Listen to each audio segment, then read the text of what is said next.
"What's going on?" I asked, glancing around at their smug faces, each one carrying a look of satisfaction as they surrounded me. My in-laws leaned in, clearly relishing the moment, as if they had meticulously rehearsed this. Finally, one of them spoke up, their tone almost gleeful. "We need to have a serious talk." I took a steadying breath, keeping my tone calm. "All right, go on," I replied. My husband, Edgar, let out a deep sigh, his eyes avoiding mine. "I sold the house to my parents," he announced, pausing deliberately before adding, "and I think we should get a divorce." My in-laws exchanged pleased glances, their expressions smug, as if they had won some silent battle. Without hesitation, I slid out the signed divorce papers, set my wedding ring on the table, and said, "Then I guess I'll be leaving." They were oblivious to the gravity of the situation awaiting them. My name is Madison, and I've just turned 50. Many years have passed since our marriage. Our children are now independent, leading lives away from us. I used to live the life of an ordinary salaried worker, but now, thanks to a friend's introduction, I spend my days as a teacher of handmade accessories, a hobby turned profession. This new job has become a turning point in my life, bringing fulfillment through interactions with my students and the joy of crafting every day. Some might have negative opinions about turning a hobby into a livelihood, but I am content. Edgar and I met by chance at the company where I used to work. He was employed at a client company at the time. As we started to meet, often through work-related social gatherings, our relationship deepened, and eventually, we chose to marry out of love. After 3 years of marriage, our family was blessed with a healthy, energetic boy. He graduated from a well-known university and is now happily married, living a prosperous life. However, despite our son's success, the relationship between Edgar and me became increasingly difficult over the years. My husband underwent a transformation, displaying changes in behavior. The once gentle and considerate Edgar became demanding, treating me like nothing more than a housemaid. His ever-changing demands and preferences became a source of trouble for me. Lately, he has been easily angered, blaming me for trivial things, with instances of verbal abuse on the rise.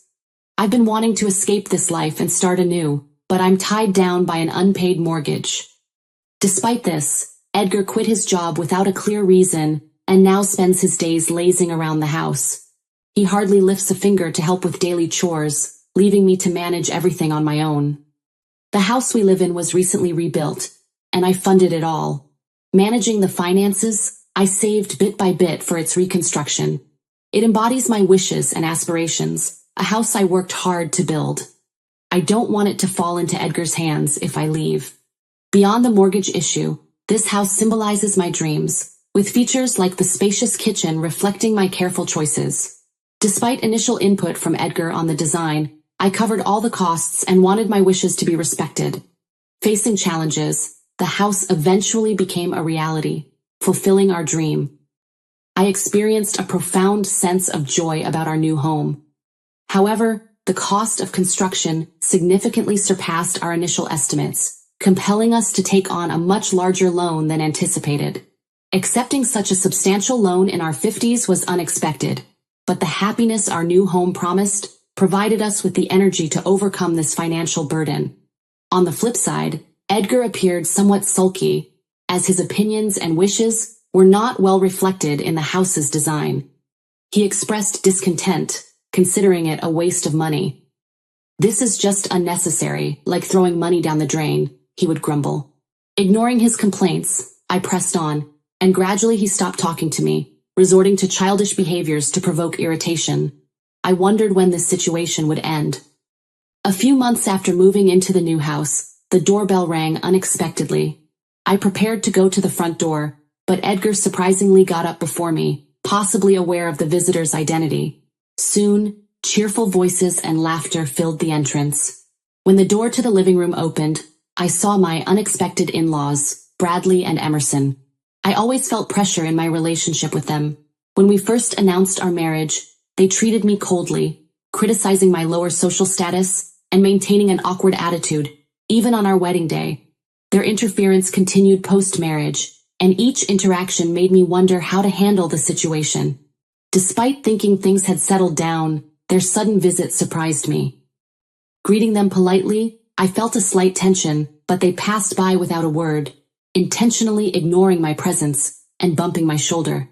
They marveled at the house, expressing envy at the spacious kitchen. Edgar proudly showcased it to them, and upon their return, their faces looked satisfied. However, Edgar turned stern, raising his voice in anger toward me. "Hurry up and prepare tea and snacks." Overwhelmed, I hastily served them, but his parents seemed dissatisfied, commenting on the hospitality. "Is this the best you can offer?"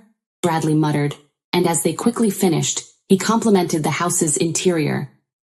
"It's quite lovely," he noted, seemingly more interested in the design than in anything I had prepared. Edgar, with a broad smile, invited his parents to live together in the house, almost ignoring my presence. They listened to him and left, leaving me watching their retreating figures. I felt a significant gap between us, witnessing him chat and laugh joyfully with his parents, something I hadn't seen in a long time. As a result of Edgar's invitation, his parents started visiting more frequently. At first, it was just a few times a month, then several times a week, until eventually it became almost daily. Yet their criticisms remained constant, and Edgar made no effort to stop them.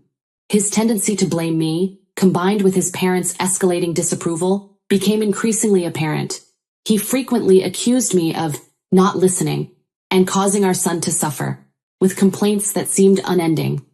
Despite facing these daily challenges, I found myself unable to voice my frustration, resorting instead to words of apology. The in-laws' visits exceeded all expectations, and they even began coming more often in my absence.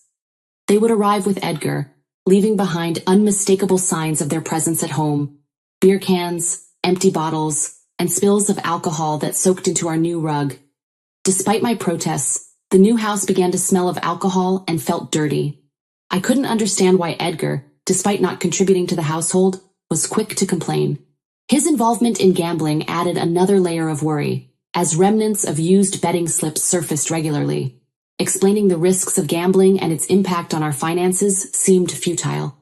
"The losses were a significant blow," I told him one evening, watching him shrug indifferently, "especially since the money used for gambling is hard-earned through my work." Nearly a month into frequent visits from the in-laws, they targeted the times when I was out. One day, returning home early, I found them leisurely spending time in our house. Surprised, I confronted them. "What are you doing here?" I asked, voice tense. They exchanged a look, one of them replying with a snarky tone, "We were just visiting, dear. It's not like you're ever around." Their words and indifferent attitude made it clear that they considered my presence bothersome. Frustrated and stressed by the insolent attitudes of Edgar and his parents, I realized I had reached my limit. Instead of succumbing to emotions, I decided it was time to devise a plan to address the situation. Amidst this turmoil, an unusual event occurred. During a time when I was supposed to be away, the in-laws visited unexpectedly. Expressing surprise at their unusual timing, I commented sarcastically, "Well, isn't this a surprise? It seems you only come by when I'm gone." They ignored my remark, boldly stepping inside. Edgar welcomed them with a smile, leading them to inspect various areas, from the kitchen to the bathroom. Observing their meticulous checks, I sensed a hidden agenda behind their actions. Even as they left, they wore satisfied expressions, as if they had confirmed something. "What was that all about?" I asked Edgar, but he just shrugged. "None of your business," he replied dismissively. His behavior hinted at concealing something from me. I suspected he was trying to manipulate me cunningly, but grasping the real intention proved challenging. Observing the situation became my only option. Then, one day after work, I returned home to find a large moving truck parked in front of our house, bearing the logo of a company named Moving Center. Edgar appeared to be in discussions with the truck driver and representatives. When our eyes met, he pretended not to see me and disappeared inside the house. What shocked me more was the simultaneous arrival of my in-laws. They greeted me casually, and Edgar welcomed them, leading them into the house. The atmosphere felt tense, and as I followed them inside, I noticed a significant change. The familiar furniture and belongings I knew had vanished, replaced by my in-laws' dated furniture, arranged as if this were their home. As I sat down on the sofa, they surrounded me with smirky smiles, conveying a sense of smugness. Their behavior indicated a pre-planned action, and though anxious, I decided to quietly wait and see what would unfold. "We need to talk," one of the in-laws finally said, their tone almost gleeful. Bracing myself, I responded with feigned calmness. "What is it?" Edgar sighed deeply, avoiding my gaze. "I sold the house to my parents." He looked at me, watching for a reaction as he added, "And I think we should get a divorce." His parents nodded in agreement, their smirky smiles suggesting they were trying to toy with me. Despite their revelation, I remained unfazed. Having anticipated their plan, I promptly signed the divorce papers, placed my wedding ring on the table, and declared, "I'll be leaving the house then." I had suspicions about the unnatural behaviors of Edgar and my in-laws, especially since their frequent visits when I wasn't home. To confirm my suspicions, I installed surveillance cameras around the house, synced with my smartphone. On the first day, I observed their daily conversations.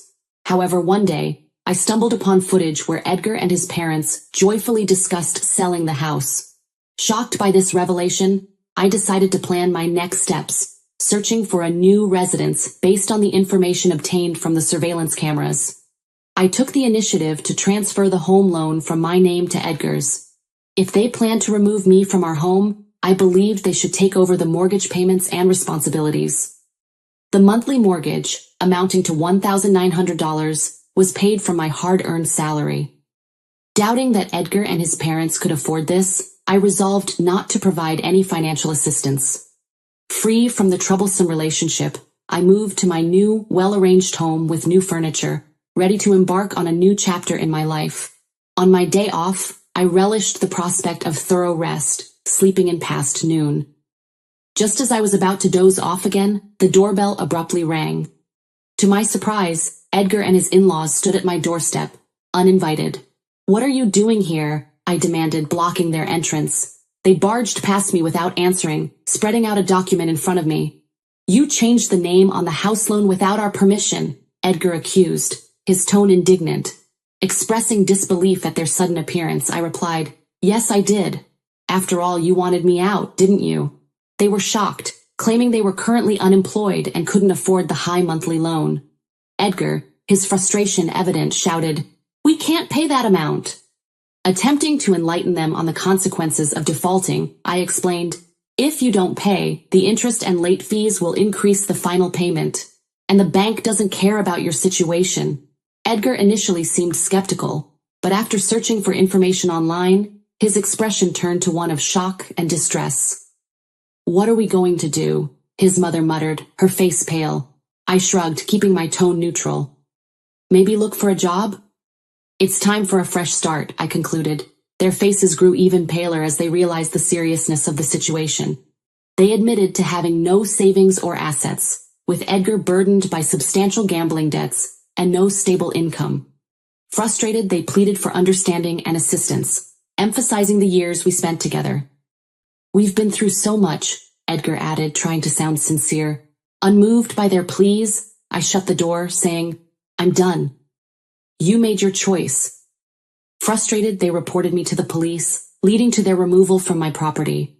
Eventually, due to financial constraints, they relocated to a more affordable apartment on the outskirts of town. Edgar secured a part-time job, supporting his family with that income.